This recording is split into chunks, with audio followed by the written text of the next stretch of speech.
মধ্যপ্রাচ্যের ভূরাজনীতি মানেই যেন দুই চির প্রতিদ্বন্দ্বী সৌদি আরব এবং ইরান। দীর্ঘ 4 দশক ধরে চলা এই স্নায়ুযুদ্ধ কেবল দুটি দেশের সীমান্তেই সীমাবদ্ধ নয়, বরং এর রেশ ছড়িয়ে পড়েছে সিরিয়া থেকে ইয়েমেন আর লেবানন থেকে ইরাক পর্যন্ত। কিন্তু কেন এই দুই শক্তিশালী প্রতিবেশী একে অপরের চোখে চোখ রেখে লড়াই করে যাচ্ছে? এই শত্রুতার গভীরে রয়েছে আদর্শিক লড়াই। সৌদি আরব নিজেকে সুন্নি মুসলিম বিশ্বের নেতা মনে করে, যেখানে রাজতন্ত্রই শেষ কথা। অন্যদিকে 1979 সালের ইসলামী বিপ্লবের পর ইরান হয়ে ওঠে শিয়া মতাদর্শের প্রধান কেন্দ্র, যারা রাজতন্ত্রের ঘোর বিরোধী। এই সুন্নি শিয়াত বিভাজনই দেশ দুটির মধ্যকার অবিশ্বাসের দেয়ালকে আরও উঁচু করেছে।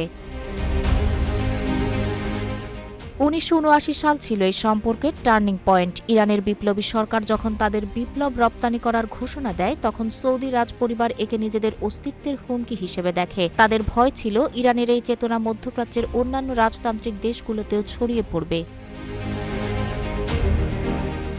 গত কয়েক দশকে এই দুই দেশ সরাসরি যুদ্ধে না জড়ালেও লিপ্ত হয়েছে রক্তক্ষয়ী প্রক্সি ওয়ারে। ইয়েমেনে সৌদি সমর্থিত সরকারের বিরুদ্ধে লড়ছে ইরান সমর্থিত হুতিরা। সিরিয়ায় বাশার আল আসাদকে ইরান রক্ষা করতে চাইলেও সৌদি আরব ছিল বিদ্রোহীদের পক্ষে। এক দেশের প্রভাব কমানোর এই খেলায় ক্ষতবিক্ষত হচ্ছে সাধারণ মানুষ।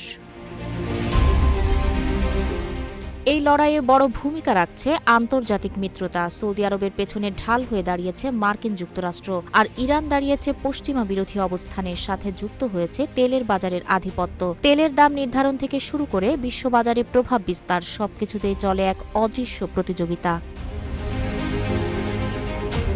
তবে রাজনীতির মঞ্চে চিরস্থায়ী কোনো শত্রু নেই। 2023 সালে চীনের মধ্যস্থতায় দুই দেশ আবার কূটনৈতিক সম্পর্ক শুরুর ঘোষণা দেয়। বিশ্লেষকদের মতে সৌদি ইরান সম্পর্ক মানেই অনিশ্চয়তা। এই দুই শক্তির ক্ষমতার লড়াইয়ের উপরই নির্ভর করছে আগামী দিনে মধ্যপ্রাচ্যের শান্তি ও স্থিতিশীলতা।